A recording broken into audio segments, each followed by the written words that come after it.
Mother, if we talk really slowly, we'll only have to go through half these cards. So.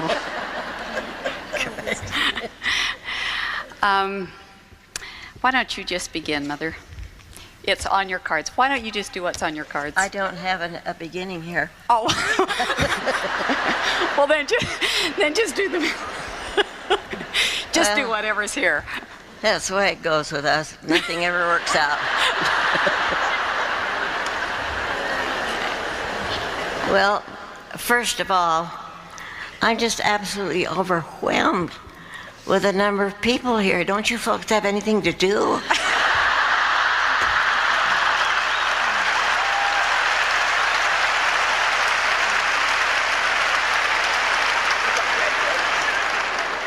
Well, I do want to thank you for being here. Otherwise, all this work I've done would be for naught.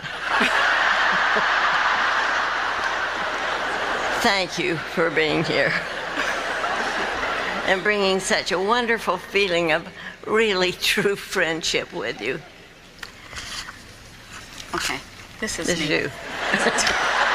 We didn't rehearse this, but you can see. Today we thought we would just share with you just 2 or 3 little things that have been helpful to me as a daughter, and ways in which Mother has, I think, blessed all of our lives.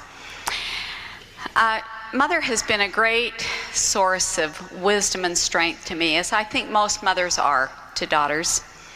As her oldest child, I have watched her mother, and I anticipated with her the birth of all of the rest of the children in the family. It always appeared to me that mothering was so easy. Mother made it seem like it was so much fun. And I had no clue until I became a mother what a challenging job mothering was. In the years of my own mothering, I would often turn to Mother as a source of strength and wisdom. She was as practical as Dr. Spock and a lot more accessible. I remember early in the years of my own mothering saying to her one day, "Mother, why didn't you tell me being a mother was so hard?" And she said, "I did. You just didn't hear it or understand it." I think I didn't hear it or understand it because she always made it seem so wonderful. Is that me? It's you.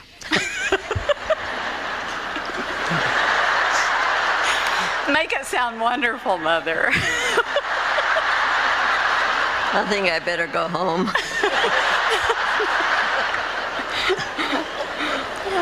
Mothering really is hard. Even at this age. But it doesn't mean you can't love it. Those years of being a mother to young children were wonderful years. We lived in a semi-rural area. We had a large piece of property with lawns and gardens and orchards and plenty of work to keep the children out of mischief. Just didn't work. Should I go home?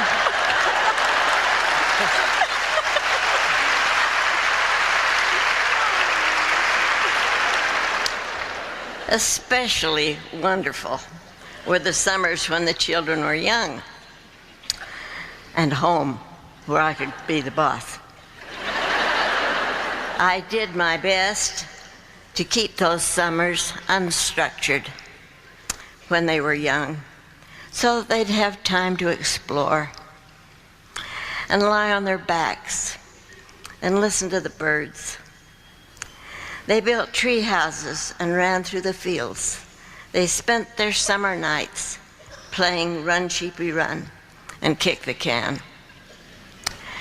And when fall came and school began, I sent them off to school with a twinge of sadness. I didn't really shed tears, but... She told us she did.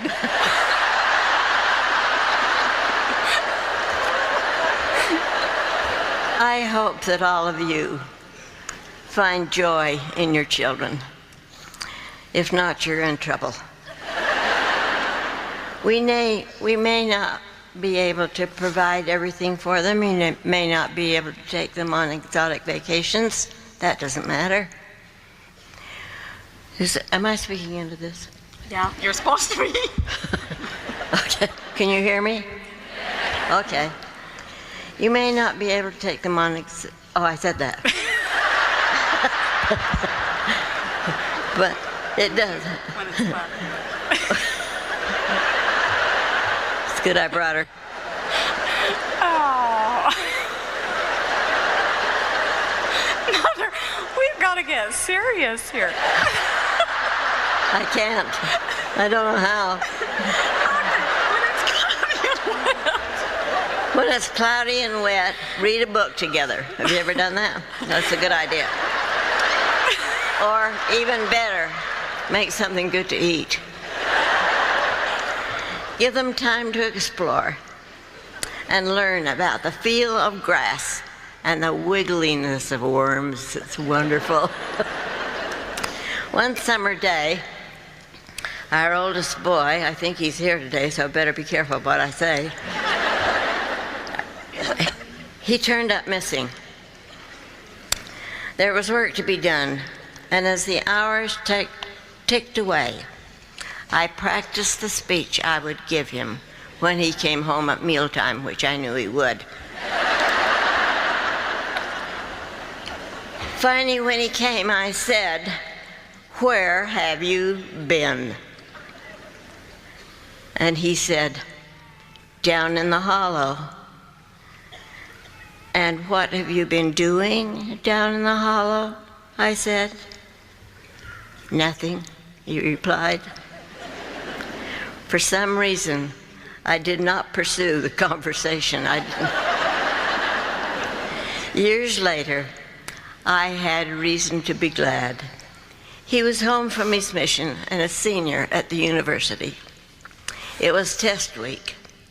He was under a lot of pressure in order to get into the graduate school of his choice. Things were not going very well with his girlfriend, and that was very bad. The pressures of adult life were beginning to be felt. I watched him as he drove home from school one afternoon. He got out of the car and kicked a clod of dirt, went over to examine the swelling buds on the lilac tree. He came in the kitchen, straddled a chair backwards, and said, "Mom, I had a wonderful childhood, didn't I?" And I thought, I'm glad he enjoyed it.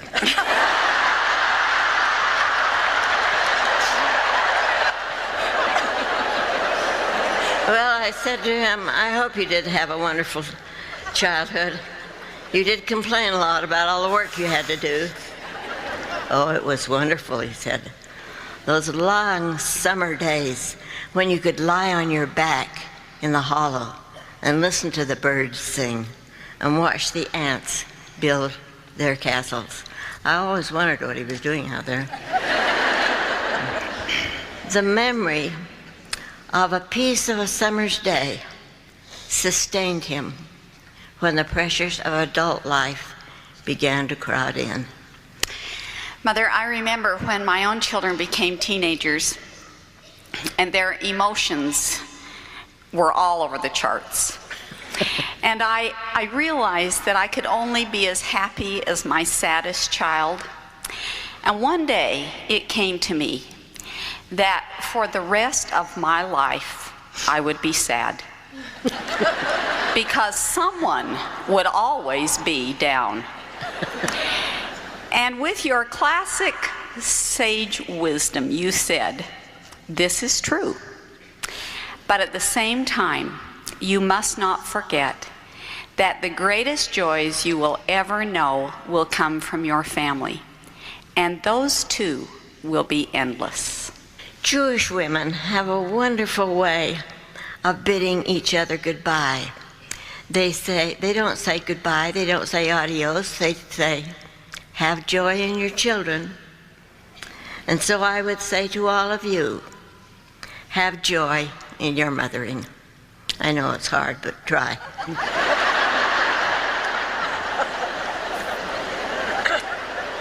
Whether you are the mother, the aunt. I was trying She's to trying be to be fancy. Where were we? Whether you're the aunt. Oh. Or the grandmother. Whether you're the aunt, the grandmother, or the next door neighbor, how marvelous are the women who are nurturing and strengthening the youth of today. Okay, Mother, I think the 2 o'clock bell's going to ring here any minute. Good. We'll do one more little segment here.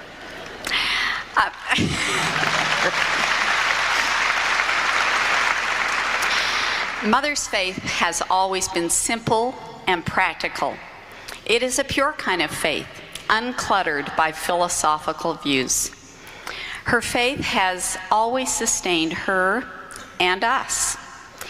That faith was born in the home of her parents and has been refined through her own experiences. Keep going, that's good. No, you read it.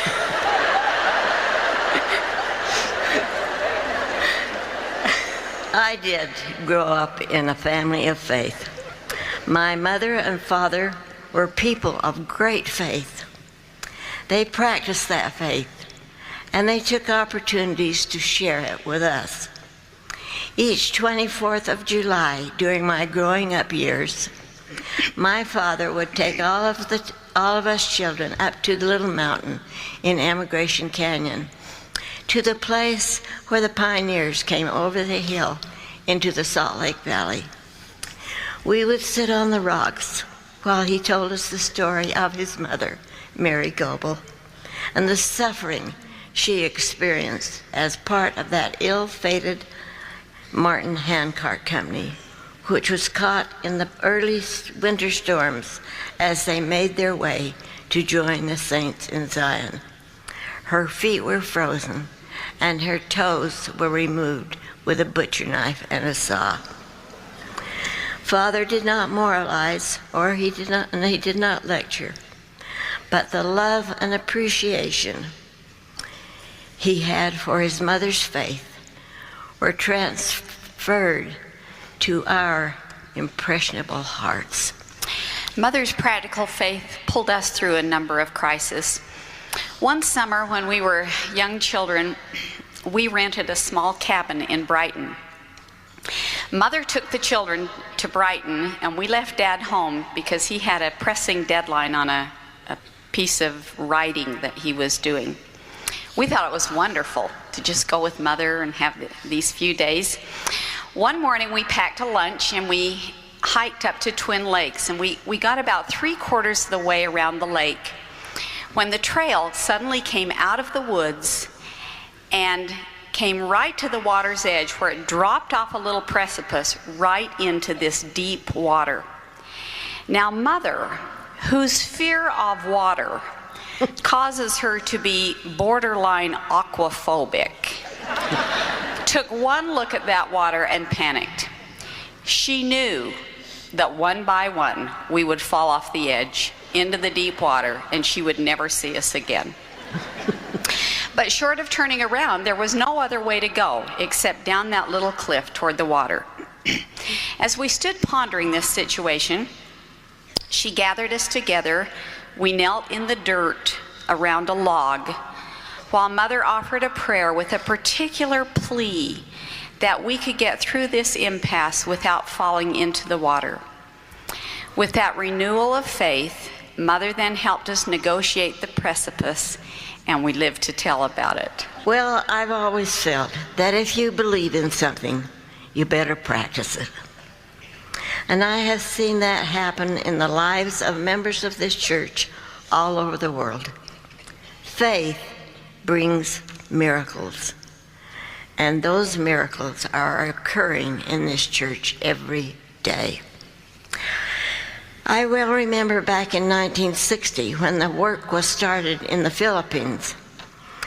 My husband and I took 4 young elders from the Hong Kong area down into the Philippines to open the work. In my eyes, they were just boys, 19 and 20 years old. They were simple and unlearned in the ways of the world. I had a son at home that was just turning 19, and so I knew how simple and unlearned they were. The thought of those 4 boys, being given the responsibility of establishing the kingdom of God in the Philippine Islands absolutely overwhelmed me. As we left the country, I looked back at them, and I said to my husband with tears in my eyes, "How can you do this? How can you leave those 4 boys here alone?" "They're not alone," he said. "The Lord is with him." He was right. The Lord was with him. Over the years, we've watched the work grow in that part of the world. In 1996, we went to Manila and met with a crowd of 34,000 saints who had come from all parts of the Philippine Islands. Do I go on here? Why don't we just skip this because we're out of time? Okay. Well, then, that's you. Then it, they just want to hear Excuse this us. I do this? Yeah. Okay. I remember years ago attending a meeting with the servicemen and their families in Vietnam. In attendance were 2 Vietnamese girls. One of these beautiful young women stood and bore her testimony. She said, and I quote, "One thing is great surprise. My family is hardly ever sick since coming into the church. Maybe this is one of the blessings that the Lord has given me, because my family has always been so much sick. And now I pray, Father, give my family good health, and they are sick no more. I always try to be righteous and fair," she said, "but now I have faith." Mother, over the years, your advice and influence has shaped my life. What message would you like to share with these women today? I don't know.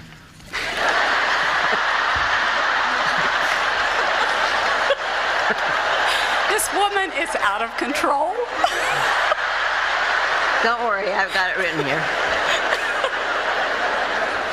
My advice is to be the best person you can be. Profound, isn't it?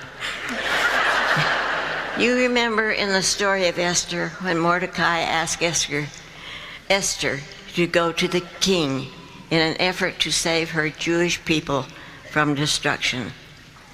She knew that the punishment for appearing before the king without an invitation was death.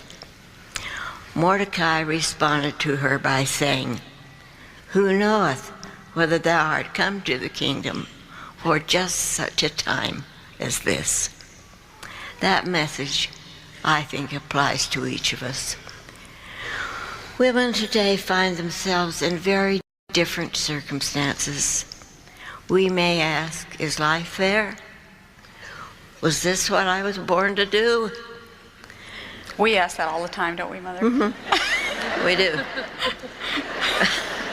Perhaps our greatest quest is to live worthy to know what the Lord's will is concerning us, what we are meant to do.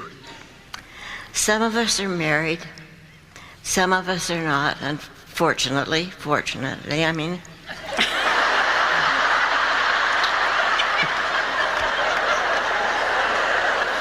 What's the matter?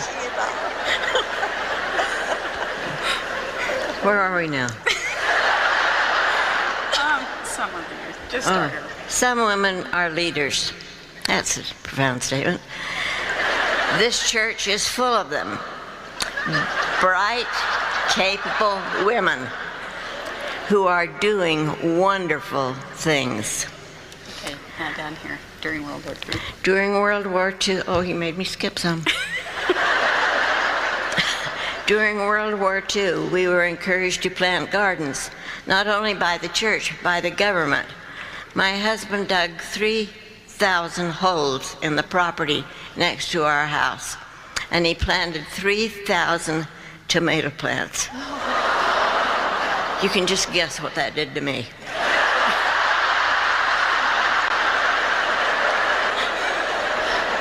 He hoed them all right, and he weeded them, and he irrigated them at 4:30 every Monday morning. But when the tomatoes were ripe, I spent my days picking them. Baskets full, boxes full. We put up a sign, "Tomatoes for sale." Toward the end of the crop, we couldn't give them away. My back ached. And I could have said at that time, "Is this what I was born to do?"